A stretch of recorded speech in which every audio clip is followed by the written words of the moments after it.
Bonjour mesdemoiselles, mesdames, messieurs. Nous sommes heureux de vous accueillir dans cette salle ce matin pour un éclairage, un débat autour des métiers des ressources humaines. Alors, c'est à moi que revient l'honneur de présenter M. Maurice, qui est directeur adjoint de l'ESCA et qui va se faire un plaisir, je crois, et un honneur de vous donner toutes sortes d'informations sur ces métiers. Alors personnellement, je trouve que c'est un métier qui fait rêver. Quand on dit qu'on est DRH dans une grande entreprise, ça inspire tout de suite le respect. Mais est-ce que c'est seulement ça, le métier des ressources humaines? N'a-t-il pas de nombreuses facettes? C'est ce que vous allez nous présenter peut-être, monsieur. Merci beaucoup Madame Lee, bonjour à toutes et à tous. Donc effectivement, j'ai le plaisir de vous présenter quelques éléments de réflexion sur les trajectoires dans le monde des ressources humaines, dans lequel l'institution que je représente prépare des étudiants. Je ne vais pas parler que de ce que je fais, mais aussi de ce que nous connaissons du monde des ressources humaines dans les entreprises, des grandes tendances qui se dégagent également sur le recrutement, puisque je crois qu'il est notre responsabilité dans un événement comme celui que nous organisons ce week-end, de donner toutes les informations utiles aux jeunes qui sont amenés à faire des choix d'orientation qui sont des choix déterminants pour leur avenir professionnel. Et donc, eh bien, notre rôle, c'est aussi d'être un peu des vigies sur ce qui se passe dans le recrutement d'entreprises, sur les besoins des entreprises en termes de compétences, et de vous donner aussi des retours sur ce que sont devenus nos étudiants diplômés, qui sont maintenant sur le marché du travail, et les fonctions récentes sur lesquelles ils se sont insérés, ce qui vous permettra peut-être de mieux appréhender ces fonctions. Alors, pour commencer, je propose peut-être que nous abordions la diversité des métiers des ressources humaines.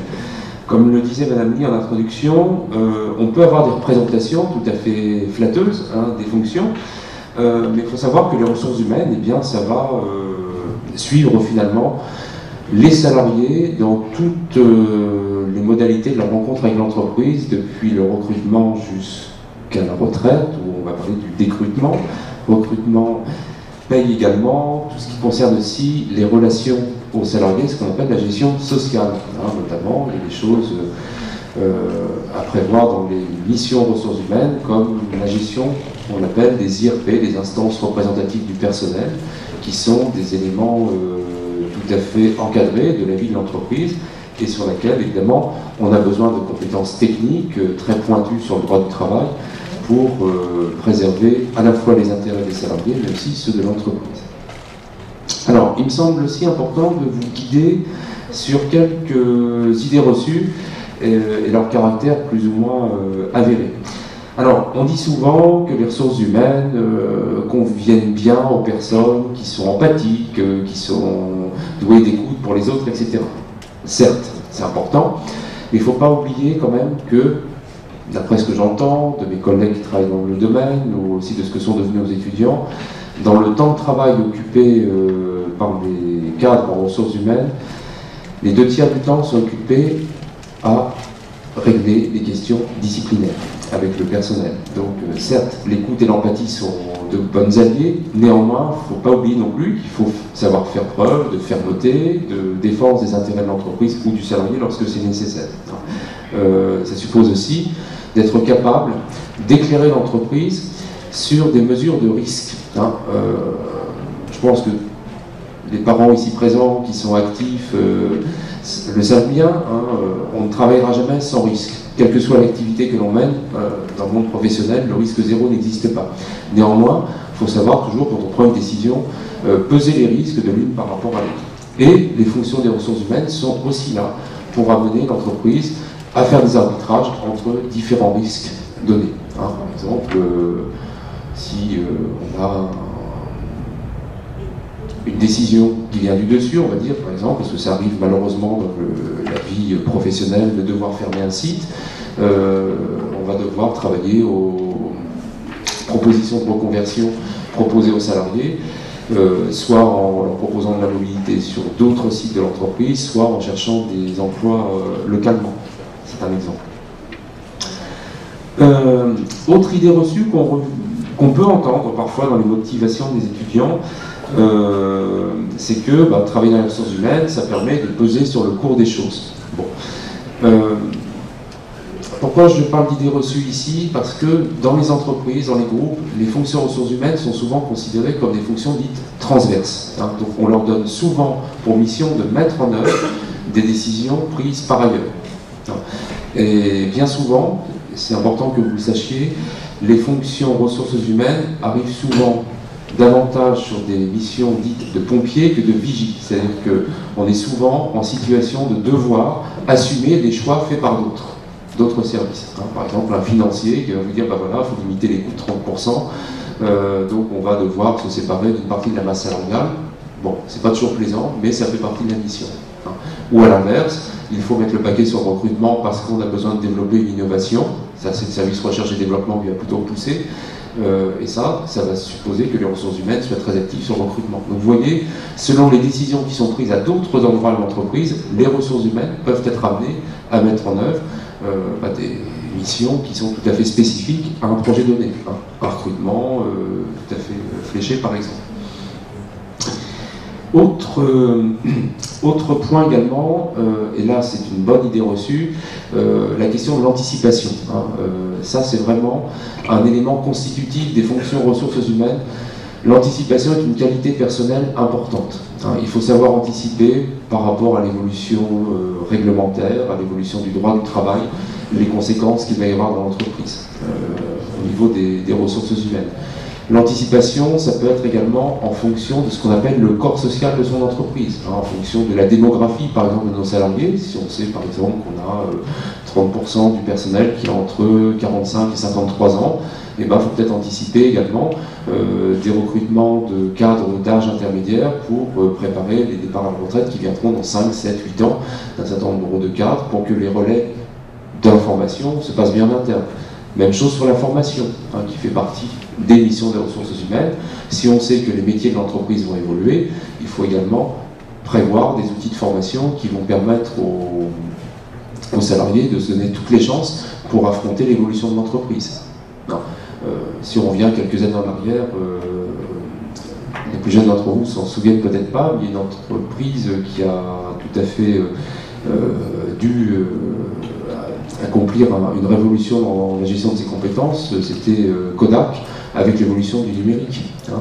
Typiquement, on a dû reconvertir toute une partie des salariés, puisque le développement en photo, ça devenait quand même un petit peu dépassé avec l'arrivée de la photo numérique de façon massive il y a une quinzaine d'années. Voilà. Alors, là on a parlé un petit peu de la diversité des parcours, des fausses idées reçues. Peut-être maintenant, parlons de ce qui se passe concrètement dans les métiers des ressources humaines. Donc, comme je vous le disais, donc là c'est un constat, hein, c'est pas un jugement de valeur. Donc, souvent une fonction de pompier, on arrive souvent une fois que les décisions ont été prises ailleurs, donc ça fait souvent râler les collègues dans les ressources humaines, mais c'est comme ça. Donc, il faut savoir être réactif, hein, ça c'est important, d'être capable de réagir vite à ce que d'autres services vous apportent comme mission à assumer pour préserver au mieux les intérêts de l'entreprise. Les ressources humaines supposent quand même d'avoir une certaine appétence, une certaine acuité à tout l'univers juridico-réglementaire, on va dire. Il y a 3 dimensions importantes ici sur lesquelles il faut être à jour, et ça sinon ça ne pardonne pas, c'est la réglementation, la législation et la jurisprudence. La première, c'est le pouvoir réglementaire, là, il n'y a rien à discuter. La législation, il faut savoir que le contexte du droit du travail est très mouvant et incertain. On a vu là en début janvier, peut-être certains d'entre vous ont suivi l'actualité, des avancées reculades sur la loi de sécurisation de l'emploi. Normalement devait être promulguée au 1er janvier cette fameuse loi qui prévoyait que notamment le temps partiel devait comporter un temps de travail d'un minimum de 24 heures. Et finalement, le 22 janvier, donc cette semaine, il a été décidé en Conseil des ministres que la promulgation de cette loi était reportée au 1er juillet. Donc un certain nombre d'entreprises avaient pris des dispositions pour le 1er janvier, et elles s'entendent de dire 22 jours plus tard, 21 jours plus tard, qu'elles avaient un petit répit jusqu'au 1er juillet. Donc vous voyez, il faut toujours être très en veille là-dessus, parce que le contexte réglementaire législatif évolue vite et est assez incertain. Sur la jurisprudence également. Vous savez que dans la vie de l'entreprise, il y a des rencontres avec une instance qui n'est pas toujours très agréable, qu'on appelle le Conseil des prud'hommes, qui peut rendre des décisions, il peut y avoir des appels, après qui vont soit en cours d'appel ou parfois en cassation. Donc il faut être très au fait des décisions majeures qui ont été prises à ce niveau-là pour pouvoir s'appuyer, pour conseiller la direction de l'entreprise dans ses choix. Alors, autre élément aussi, les fonctions ressources humaines en tant que fonctions transverses vont se retrouver souvent au carrefour de différentes fonctions de l'entreprise, de différents services, de différentes directions. Et parfois, ce sont celles qui vont avoir pour mission d'arbitrer des choix. Ce n'est pas toujours une situation facile, mais il faut le savoir, c'est que souvent vous allez devoir identifier des compromis entre des intérêts divers, par exemple entre les intérêts de la finance et ceux d'un service demandeur de recrutement.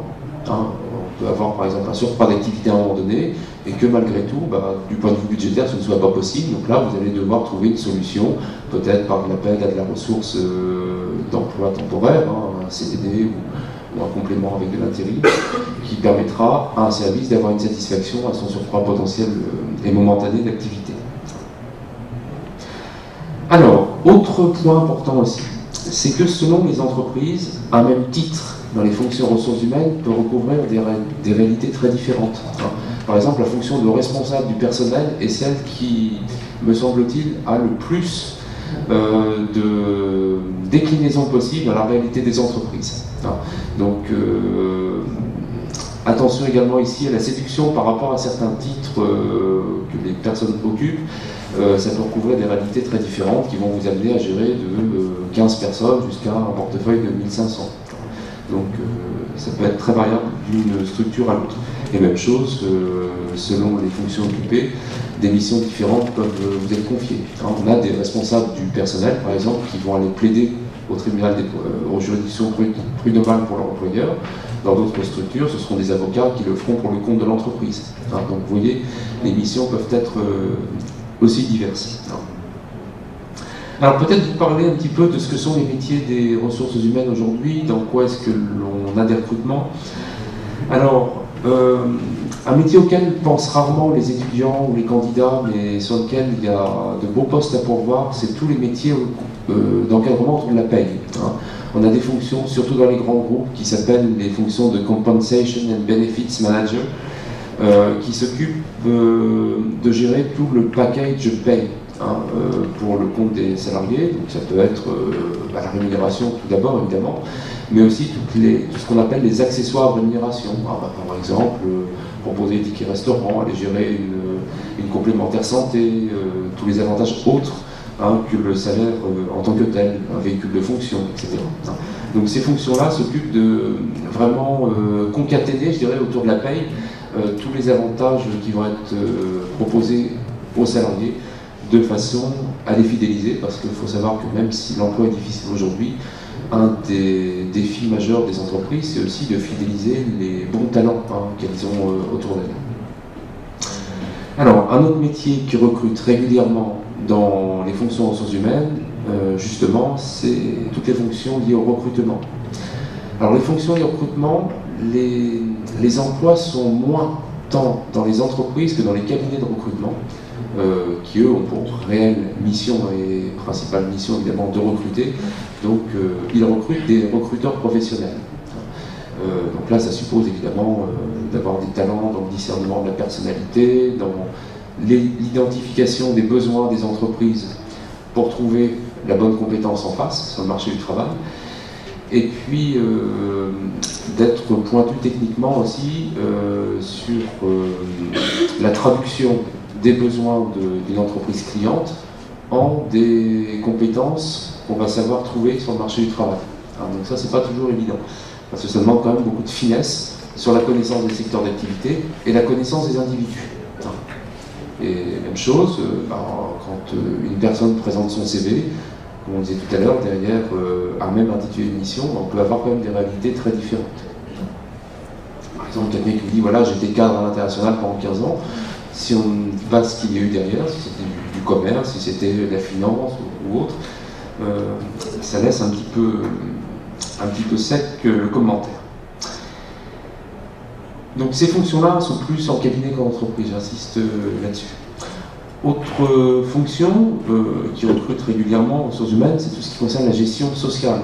Donc là, les compétences recherchées seront plutôt de nature juridique, hein, puisqu'on va s'appuyer beaucoup sur la réglementation, la législation du travail, la jurisprudence, pour faire, je dirais, le terme n'est pas joli, j'essaie d'en trouver un autre, toute la gestion quotidienne des ressources humaines.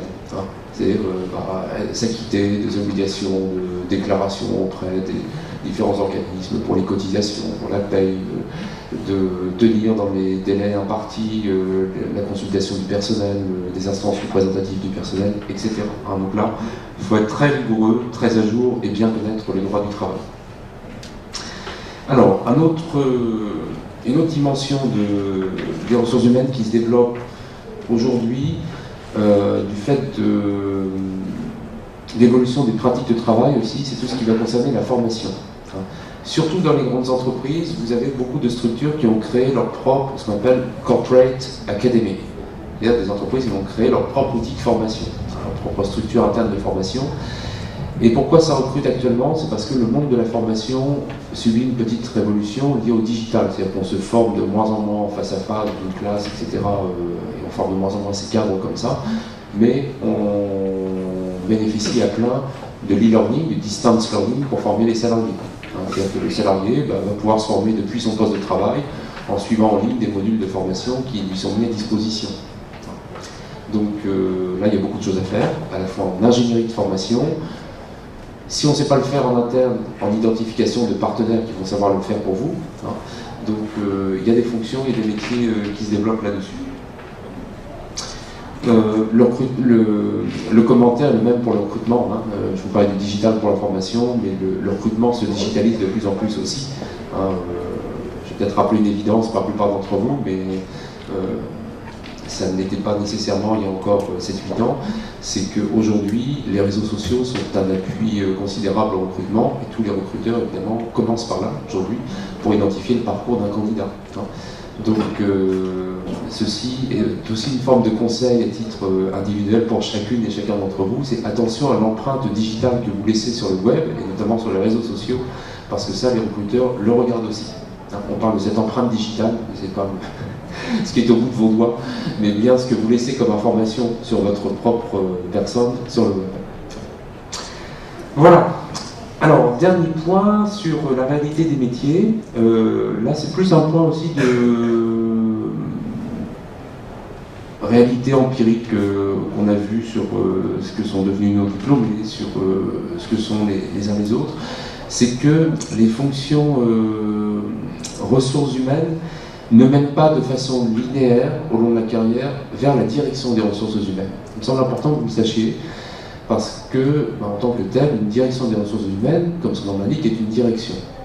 Or, quand on regarde la façon dont les postes de direction s'attribuent dans les entreprises, et en particulier dans les plus grandes, les DRH, dans la grande majorité des cas, ne sont pas issus du sérail ressources humaines. C'est-à-dire qu'ils ne viennent pas du monde des ressources humaines. On a beaucoup de DRH qui sont d'anciens directeurs financiers, d'anciens directeurs marketing, d'anciens directeurs juridiques, là, il y a quand même une petite filiation. Mais voilà, c'est important que vous le sachiez, parce que l'attribution d'une direction dans les entreprises, en particulier dans les grands groupes, est souvent, je dirais, le résultat d'une négociation à un moment donné de la carrière du cadre, ou du cadre supérieur.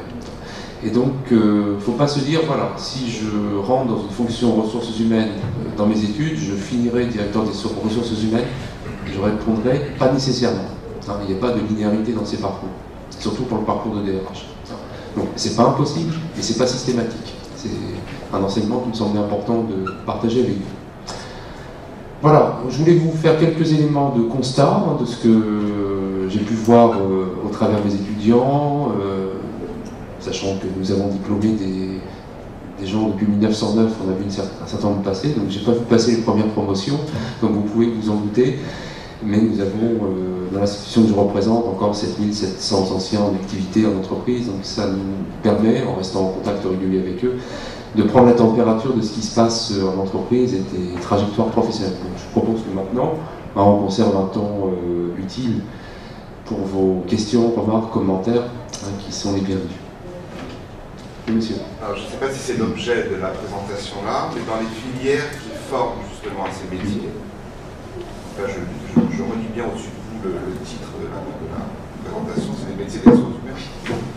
Mais ces filières qui mènent à ces métiers, entre l'école que vous représentez, que vous connaissez bien, et qui est très bonne. Est-ce qu'on prépare de la même façon ou est-ce qu'on envisage un parcours dans les ressources humaines de la même façon en choisissant une filière comme celle de l'escalanger ou d'autres filières commerciales ou des filières plus universitaires de droit ou des écoles spécialisées dans les ressources humaines? Quel est un peu le type de panorama?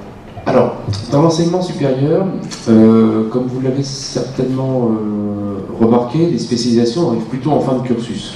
C'est vrai à l'université, c'est vrai dans les grandes écoles. Et évidemment, en tant que telle, une spécialisation a toujours une petite coloration qui est liée au domaine auquel elle prépare. Donc si je regarde un petit peu ce qui est disponible dans l'offre de formation d'enseignement supérieur, vous verrez que les formations aux ressources humaines ont effectivement toutes une spécialisation. Par exemple, les métiers qu'offre l'entreprise à la sortie. Oui, quand on est attiré, parce qu'on a une personnalité très ouverte, avec une sensibilité au contact, à l'analyse des personnes, etc., qu'est-ce qui militerait pour dire il faut se lancer vraiment dans une branche ressources humaines plutôt que de faire un peu de psycho ou de droit ou de philo ou je sais pas quoi, et après regagner la ressource humaine parce que l'expérience, on prendra cette orientation un jour ou l'autre, ça correspond à sa personnalité. Mais est-ce qu'il faut orienter les enfants vers un truc très spécifique, ressources humaines, qui risque de les enfermer? On a toujours un peu peur de ça, en fait. Oui. Alors, comme vous le disiez justement, commencer par psycho et faire ressources humaines après, ça se voit régulièrement. Comme on le disait tout à l'heure, les spécialisations ressources humaines arrivent généralement en fin de cursus. Or, que ce soit dans l'université publique ou dans les grandes écoles, on a ces formats d'admission qui sont soit directement après le baccalauréat sur classe prépa ou dans les écoles post-bac, soit en admission parallèle après avoir complété une licence ou un bachelor à l'université ou en école. Ce qui fait que vous avez aussi cette possibilité de vous dire voilà, je vais faire un premier cycle généraliste dans un domaine qui va peut-être m'ouvrir l'esprit à autre chose, et après choisir de me spécialiser. Ça peut être une très bonne stratégie de composition d'un cursus universitaire. Et il y a de la place pour ces parcours-là. Donc on peut très bien choisir de faire une licence de droit, de psycho, de sociologie, de philosophie, etc., qui va être très intéressante pour la constitution de l'état d'esprit et l'analyse du candidat, et qu'après il pourra valoriser dans le domaine de la gestion.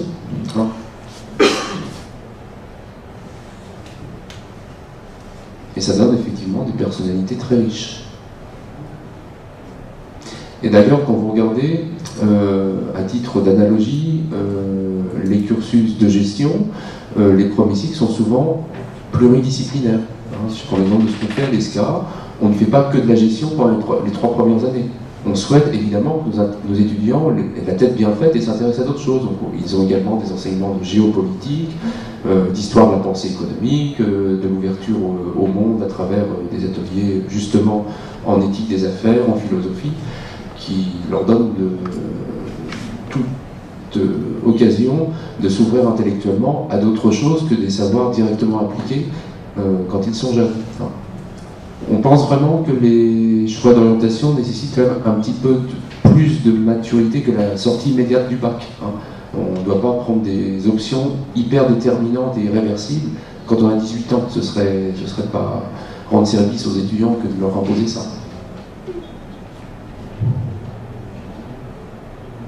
En même temps, il y a un moment aussi où il faut faire un choix. Oui, tout à fait.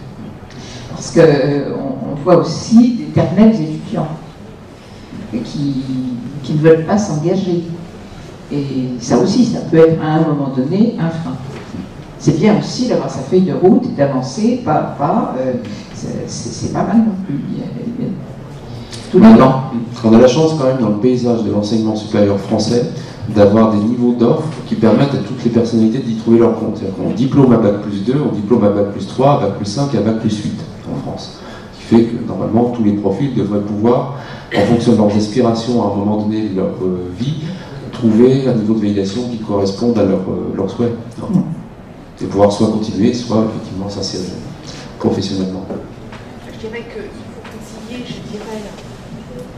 le souhait et la réalité du terrain de demain. Parce qu'aujourd'hui, ce qui est important, malheureusement, dans le monde où on vit, c'est à la sortie des études d'avoir un travail et voilà, de pouvoir ensuite mener sa vie comme en même temps. Donc c'est vrai qu'on peut avoir des aspirations qu'on aimerait bien mener, mais qu'au bout du compte, on n'aura pas de boulot. Et aujourd'hui, malheureusement, la réalité du terrain, elle est ce qu'elle est. Alors ça, c'est aussi très attention. La responsabilité des institutions d'enseignement supérieur, dans la conception de leur offre de formation, de ne pas emmener des étudiants là où il n'y a pas d'emploi. Je sais que chez nous, à l'ESCA, on a cette discipline d'être capable, vu notre structure indépendante, d'ouvrir des formations lorsque le marché du travail le demande, mais on a aussi la responsabilité d'arrêter des filières lorsqu'il n'y a plus de débouchés pour les étudiants. C'est la moindre des choses qu'on puisse faire pour nos étudiants. Ce serait vraiment irresponsable de travailler autrement. Pour vous donner un exemple, il y a 5 ans, on s'est aperçu qu'il y avait de plus en plus d'agences de marketing digital qui se développaient, qui avaient besoin de cadres qui connaissent bien l'entreprise. On a développé une filière en web marketing parce qu'on a vu qu'il y avait un débouché là-dessus. On n'y serait pas allé sur une simple vue de l'esprit. C'est-à-dire que chez nous, on a l'habitude de consulter les entreprises dans ce qu'on appelle des comités de pilotage qui sont composés pour moitié de représentants de l'entreprise, pour moitié de nous-mêmes. On se met en mode écoute vraiment sur la vision des compétences de demain pour ajuster nos formations. On a encore le temps pour au moins une question avant de conclure. Vous êtes suffisamment éclairé, peut-être. Une question encore? Ah, j'en ai plus. Ah. En tout cas, merci d'avoir bien participé à ce débat. À tous. Merci beaucoup. Alors, je vais reprendre quelques points, mais je pense que vous nous avez beaucoup, monsieur, éclairé sur toute cette richesse de ces métiers. Moi, j'ai retenu que c'est d'abord accompagner les salariés tout au long de leur vie, de leur jeune vie, lorsqu'ils arrivent sur le marché du travail, jusqu'à la retraite, avec tous les âges, toutes les difficultés que la vie d'aujourd'hui réserve, qu'il y a des qualités qui sont d'abord l'ouverture aux autres, c'est à laquelle on pense. On a pu voir que ce n'était pas que cela, qu'il fallait avoir des qualités de fermeté, lorsque l'entreprise évidemment le demande, qu'il fallait savoir mesurer les risques, être surtout capable d'anticiper, être réactif lorsque le devoir le commande, et même dans une situation personnelle donnée, faire preuve de discernement, qui est sans doute une qualité qui s'aiguise tout au long de la carrière, de la finesse. On n'a pas parlé de l'humour. Est-ce qu'il y a des possibilités d'humour dans la vie quotidienne de la DRH, par exemple? Retenez cette belle phrase de Kipling, prenez tout très au sérieux à l'exception de vous-même. Excellent. Voilà, on la gardera. On ne l'a pas préparé. Non, c'est vrai. Se méfier un peu des idées reçues, et je crois que M. Maurice nous a entraîné dans ce parcours à décrypter un peu les difficultés de ce métier. En particulier, moi, celle que j'ai retenue, c'est quelque chose qui n'est sans doute pas facile, c'est faire face à toutes ces mesures transversales qui arrivent, des ordres d'au-dessus, des financiers, des actionnaires, et qu'il faut exécuter. Je me souviens très bien d'avoir, moi aussi dans ma formation chef d'établissement, une fois, nous avions eu comme cela des directeurs de grandes entreprises qui étaient venus nous dire, ben voilà, moi je suis DRH, on m'a chargé de licencier 30 personnes. Et moi, en tant qu'enseignante, qui avait un parcours plus tranquille, je vais dire, même si le métier d'enseignant est loin d'être tranquille, mais au moins on a quand même une sécurité de son emploi. et de me dire que je pouvais, moi, par exemple, être convoquée, même si je faisais bien mon travail, et être confrontée à une recherche d'emploi, même accompagnée. C'est certainement là une mesure, enfin, ça doit être très difficile à vivre dans sa vie professionnelle, et même peut-être aussi dans les retentissements de sa vie privée. On n'en a pas parlé, mais je pense qu'il faut aussi un solide sens des priorités. Quand on est dans sa famille, peut-être savoir faire la différence avec sa vie professionnelle. Donc il faut avoir un bon équilibre de vie, une bonne hygiène de vie. C'est vrai ça nécessite, ce que vous venez d'évoquer, beaucoup de solidité mentale, hein, parce que il est vrai que parfois on est amené à titre professionnel dans ces fonctions-là à accomplir des tâches qui sont en conflit avec ses valeurs les plus fondamentales. Donc quand effectivement on doit fermer un site dans lequel on sait qu'il y a des personnes qui ont des charges de famille, qui n'ont pas connu d'autres employeurs que vous-même, etc., ça peut poser un certain nombre de cas de conscience. Hein. On ne peut pas être totalement indifférent. On a dit tout à l'heure qu'il fallait être très réactif et se tenir beaucoup au courant, comme d'autres dans d'autres carrières, la réglementation, la législation, le droit du travail et la jurisprudence sont très importants. Enfin, on a pu voir qu'un même titre cachait des réalités très différentes, des réalités dans la formation, des cursus très différents, des réalités aussi très différentes dans l'exercice de ce beau métier qui a tant de facettes. Merci à vous de votre écoute et peut-être à un autre salon. Merci.